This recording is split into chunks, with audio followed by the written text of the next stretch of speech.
ராகுல் காந்தியினுடைய யாத்திரையில் தாக்குதலை செய்திருக்கிறது, கார் கண்ணாடிகள் உடைக்கப்பட்டிருக்கிற, பேனர் எல்லாத்தையும் அடிச்சு நொறுக்கி உள்ளடி வேலையை செய்திருக்கிறது பிஜேபி.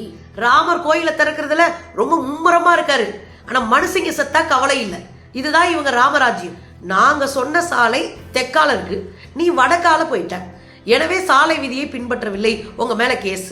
எனக்கு தெரிந்து இந்தியாவில் ஊழல்ல திளைத்து கொண்டிருக்கிற ஒரு பிஜேபி ஆட்சி செய்யற மாநிலம் எதுனா இந்த அஸ்ஸாம் தான். இன்னைக்கு வரையும் அந்த மக்கள் சண்டை போட்டுட்டு இருக்காங்க. இப்ப சண்டை நடந்துட்டு இருக்கு. போன வாரம் கடுமையான சண்டை, 3 நாளைக்கு முன்னாடி கடுமையான துப்பாக்கி சூடு, இன்னமும் சண்டை நடக்குது. வேடிக்கை பார்க்குது இந்த அரசு. காரணம், அழிக்கப்படுகிறவர்கள் பழங்குடிகள், அழிப்பவர்கள் பிற்படுத்தப்பட்ட மக்கள். இது 2 பேரையும் மோத விட்டுட்டு நான் பதவியில் இருப்பேன்னு சொல்ற பார்ப்பன கும்பல் தான் பிஜேபி. ஒரு யாத்திரையை தடுக்கணுன்றதுக்காக ஒரு அரசாங்கமே பல்ட்டி அடிச்சிட்டு கிடக்கு.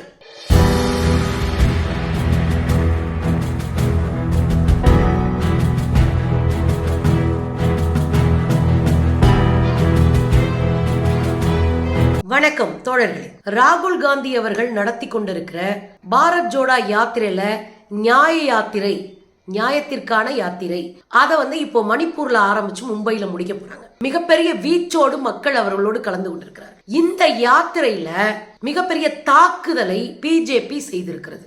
ராகுல் காந்தியினுடைய யாத்திரையில் தாக்குதலை செய்திருக்கிறது, கார் கண்ணாடிகள் உடைக்கப்பட்டிருக்கிற, பேனர் எல்லாத்தையும் அடிச்சு நொறுக்கி உள்ளடி வேலையை செய்திருக்கிறது பிஜேபி. வேற ஒண்ணும் இல்லைங்க, பயம்தான் காரணம். ஏன்னா தென்னிந்தியாவில் ஒரு ரவுண்ட் அடிச்சு மொத்தமா சீட்டை காலி பண்ணி தூக்கி வெளியே எரிஞ்சிட்டோம். இந்த யாத்திரை மக்கள் மன்றத்தில் ஒரு மாற்றத்தை செய்து கொண்டிருக்கிறது அப்படின்னு தெரியுது பிஜேபிக்கு. சோ கதற ஆரம்பிச்சிருக்கிறாங்க. எதெல்லாம் செஞ்சு தடுக்க முடியுமோ அதெல்லாம் செஞ்சு தடுக்கிறாங்க, தடை விதிக்கிறாங்க, எல்லா வேலையும் நடத்துறாங்க. இந்த யாத்திரை கிட்டத்தட்ட 6713 கிலோமீட்டர் தூரத்திற்கு இந்த யாத்திரை போகுது. அதோடு மட்டும் இல்லாம பழங்குடிகள் அதிகமா வாழக்கூடிய இந்த வடகிழக்கு பகுதிகளில் காங்கிரஸ் தன் காலத்தில் செய்த தவறுகளை திருத்திக் கொள்வதற்கான பல உறுதிமொழிகளை மக்கள் மன்றத்தில் வச்சிருக்கு. இவங்க அடிக்கிற அடி, இவங்க ஆடுற ஆட்டம் தாங்க முடியாம பேசாம காங்கிரஸ் ஓட்டு போட்டுலான்னு மக்கள் கும்பல் கும்பலா, அந்த பகுதி உங்களுக்கு தெரியும், மிகப்பெரிய அளவில் எல்லை ஓரத்தில் இருக்கிற மாநிலங்கள், அதனாலேயே அங்க கடுமையான ஆயுதம் ஏந்திய குழுக்கள் போராடி கொண்டிருக்கிற மாநிலங்கள், அது ஒரு அசாதாரண சூழ்நிலையில் இருக்கிற மாநிலங்கள். அப்படி இருக்கும்போது அந்த மாநிலத்துக்குள்ள இருக்கிற மக்கள் இந்த சூழலை மறந்து கூட பயணிக்கிறாங்க என்பதுதான் மிக முக்கியமான செய்தி. வர மார்ச் மாசம் 24, 25 இது முடியுது மும்பையில. இந்த யாத்திரை எங்க தொடங்குச்சு அப்படின்னா மணிப்பூர்ல தொடங்குச்சு. ஏன் மணிப்பூர்ல தொடங்கணும்னு ராகுல் காந்தி பேசுறாரு. மணிப்பூர்ல ஒரு 6 மாதங்களுக்கு மேலாக ஒரு மிகப்பெரிய யுத்தம் நடந்துட்டு இருக்கு, ஒரு போர் நடந்துட்டு இருக்கு, ஒரு இனம் அழிக்கப்பட்டு இருக்கு. ஆனா ஒரு முறை கூட, சிங்கிள் டைம் கூட பிரைம் மினிஸ்டர் மோடி அந்த பக்கம் போனதே இல்லை. உண்மைதானே? ராமேஸ்வரம் கோயில்ல போய் உட்காந்து குளிச்சுட்டு கடல்ல நீராடிட்டு சாமியை கும்பிடுத்துறாரு.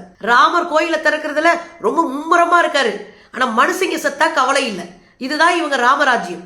ஒரு முறை கூட அவர் போனதே இல்லை. எனவேதான் நாங்கள் மணிப்பூர்ல இருந்து எங்கள் யாத்திரையை தொடங்கி இருக்கிறோம். இப்ப மணிப்பூர்ல தொடங்கின யாத்திரை நாகாலாந்து வழியாக அஸ்ஸாம் போயிருக்கு. இந்த அஸ்ஸாம்குள்ளதான் ஏராளமான கெடுபிடிகளை அங்க இருக்கிற பிஜேபி அரசு போட்டு முதல்ல சில நகரங்களுக்குள்ள போகவே விடல, குவஹாத்திக்குள்ள நுழையவே விடல, குவஹாத்திக்குள்ள போகவே விடல. அந்த நகரத்துக்குள்ள நுழையிறதுக்கு தடை, அவ்வளவு பயம். இன்னும் என்ன பண்ணாங்க, வழக்கு போட்டாங்க. நீங்க சாலை விதிகளை பின்பற்றவில்லை என்று சொல்லி வழக்கு போட்டாங்க. எதுக்கு சாலை விதிகளை பின்பற்றல? நாங்க சொன்ன சாலை தெற்கால இருக்கு, நீ வடக்கால போயிட்ட, எனவே சாலை விதியை பின்பற்றவில்லை, உங்க மேல கேஸ். இப்ப காங்கிரஸ் என்ன சொல்றாங்கன்னா, யோ நீ கொடுத்தது முட்டுச்சந்து, அதுக்குள்ள போகவே முடியாது. நாங்க என்ன 5 பேரை வச்சுக்கிட்டா போயிட்டு இருக்கோம் யாத்திரை. ஆயிரக்கணக்கான மக்கள் திரண்டு வந்திருக்கிறாங்க, மிகப்பெரிய கூட்டம், அதே வெற்றி பயணம். அந்த கூட்டத்தை பார்த்துட்டு தான் சந்துக்குள்ள வழி விடுது இந்த கும்பல். அவ்வளவு காட்டம், கடுப்பு.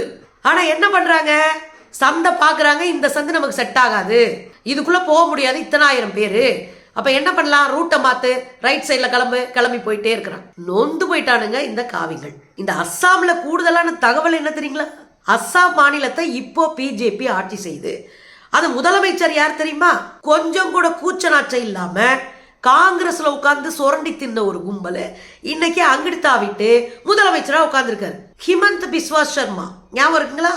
ஹிமந்த் பிஸ்வாஸ் அவர் தான் அங்க முதலமைச்சர். அதனாலதான் இந்த பிஜேபி கும்பல் என்ன பண்ணுறாங்கன்னா, இவங்க போய் உட்கார்ந்து சண்டை போடுறதுக்கு பதிலா ஹிமந்த் பிஸ்வாஸை முன்னாடி தள்ளி தள்ளி பேச வைக்கிறாங்க. அவரும் வாய்க்கு வந்ததெல்லாம் பேசுறாரு, காவியலுக்கு கழுவி கழுவி விடுறாரு, அவர் எல்லாத்தையும் பேசி தவிச்சிட்டு இருக்காரு. அப்ப கடுப்பாய் போய் தான் இந்த வெள்ளம் பாக்குறாரு. உள்ளூருக்குள்ள நடக்கிற பாதையில இவர் தெற்குல போயிட்டாரு, வடக்குல போயிட்டாரு அப்படின்னு வழக்கு பதிவு செஞ்சிருக்காரு. இன்னொரு இடத்துல காட்டமா பதில் சொல்லியிருக்காரு. என்னவா, எதுக்கு தெரியுமா ராகுல் காந்தி கிளம்பிட்டாரு? இது நியாய யாத்திரை இல்ல, மியாவு யாத்திரை அப்படின்னு இருக்காரு. மியாவுனா பூனை கிடையாது. என்ன சொல்ல வரானுங்கன்னா, கிழக்கு பாகிஸ்தான்ல இருந்தும் வங்கதேசத்துல இருந்தும் அகதிகளாக தஞ்சம் புகுந்திருப்பாங்கல்ல அந்த மக்கள், அவங்களுக்கு மியாவுன்னு பேரு. எனவே என்ன சொல்றாருன்னா, நீங்க இஸ்லாமியர்களுடைய ஓட்டு வங்கியை எடுக்கிறதுக்கு, வென்றெடுப்பதற்கு, ஒருங்கிணைப்பதற்கு தான் இந்த மியாவு யாத்திரை நடத்துறீங்க அப்படின்னு சொன்னது யாரு? இந்த பிஸ்வாஸ் சர்மா. அதுல போய் மேடையில பேசும்போது ராகுல் காந்தி பிரிச்சு பிரிச்சு பிரிச்சு மேஞ்சிடுறாரு. எனக்கு தெரிந்து இந்தியாவில் ஊழல்ல திளைத்து கொண்டிருக்கிற ஒரு பிஜேபி ஆட்சி செய்கிற மாநிலம் எதுனா இந்த அஸ்ஸாம் தான். பொறுமையா இருங்க, எல்லாத்தையும் அடிச்சு மாத்துறேன் அப்படின்னு இருக்காரு. இதுல கடுப்பாயி காண்டாயிடுச்சு இந்த கும்பல். நாம ஆட்சி செய்யறோம், இங்க உட்கார்ந்துக்கிட்டு பொறுமையா இருங்க, நாங்க வந்தோம்னா எல்லாத்தையும் மாத்துறோம் அப்படின்றாரு. கடுப்பாயிட்டானுங்க. அதுல அவர் போட்ட பெரிய வெடிகுண்டு என்ன தெரியுமா? இவங்க இவ்வளோ கடுப்பாறதுக்கு காரணம் சொல்றேன். பெரிய அணுகுண்டு என்ன தெரியுங்களா? ரொம்ப சிம்பிளா சொன்னாரு. நாங்க மலையில வாழக்கூடிய பழங்குடி மக்களை நாங்க எப்படி கேட்கிறோம், எப்படி கூப்பிடுறோம்? ஆதிவாசின்றோம். ஆனா பிஜேபி எப்படி கூப்பிடுது? வனவாசின்னு கூப்பிடுது. ரெண்டுக்கு வித்தியாசம் இருக்கு. நீங்க காட்டுக்குள்ள வசிக்கிறவங்க என்று பொருளோடு பிஜேபி சொல்லுது, நாங்க நீங்கள் ஆதிக்குடிகள் என்ற புரிதலோடு பேசுறோம். ரெண்டு. இன்னொரு விஷயம் என்ன சொல்றாங்கன்னா, நீங்க வனத்துக்குள்ளேயே கிடங்க, உங்களுக்கு கல்வி தரமாட்டோம், உங்களுக்கு பொருளாதார முன்னேற்றம் தரமாட்டோம், உங்களுக்கான மரியாதையை கொடுக்க மாட்டோம் அப்படின்னு உங்களை ஓரங்கட்டி உங்களுடைய இருப்பிடமான காடுகளை விட்டு துரத்தி அடிச்சு நகரங்கள்ல தெருவிலாலையை விட்டுருச்சு. ஆனா நாங்க அப்படி இல்லை. உங்களிடம் இருந்து எதெல்லாம் பறிக்கப்பட்டதோ அதெல்லாம் உங்களிடமே கொண்டு வந்து சேர்ப்போம். நீர், நிலம், ஆகாயம் அத்தனை உங்க கையில இருக்கும்.